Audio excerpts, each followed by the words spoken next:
Now, according to the U.S. State Department, Blinken's trip is largely focused on discussing with allies how to build Ukraine's defense and deterrence capabilities.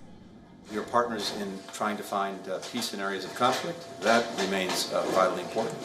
And again, here in Europe, the solidarity that we have shown with other European partners in defense of Ukraine and against the Russian aggression, I think has been absolutely remarkable. Meanwhile, talking about Sweden joining the treaty, Norway's foreign minister said it must happen before the July summit set to be held in Lithuania. Several times when I had a meeting with the Turkish foreign minister, he can unfortunately not come to this meeting because there is going to be an opening session of the Turkish parliament on Thursday. But I have raised this several times. And Sweden fulfills all the criteria. So there is absolutely no reason for holding Sweden back. Back in Washington, President Joe Biden has approved a new package of military aid for Ukraine that totals up to $300 million. It includes additional munitions for drones and an array of other weapons. We will use that package that we're announcing today to provide Ukraine with additional munitions for Patriot air defense systems, which Ukraine has been deploying quite effectively, as well as more Avenger air defense systems, Stinger anti-aircraft systems, and ammunition, of course, for the HIMARS, artillery, and anti-armor systems that the United States continues to provide to Ukraine.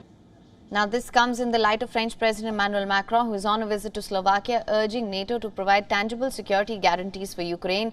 And he also spoke about the possibility of peace in the coming months.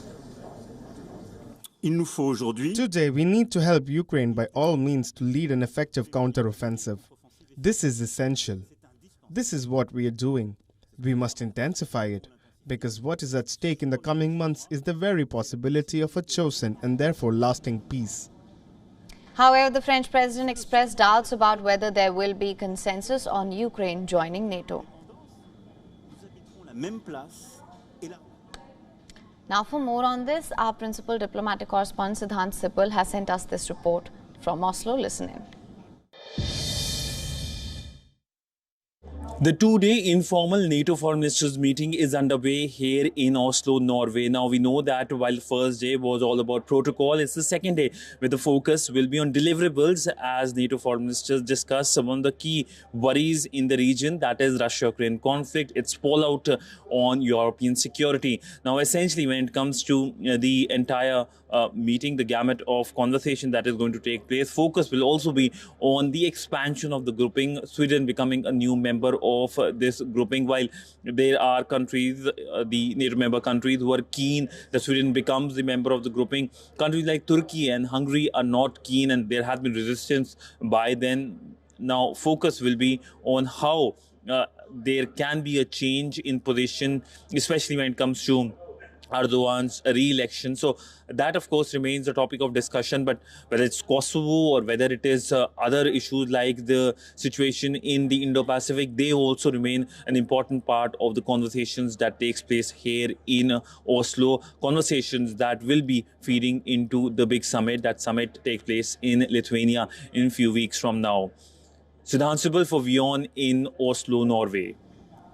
WION is now available in your country. Download the app now. Get all the news on the move.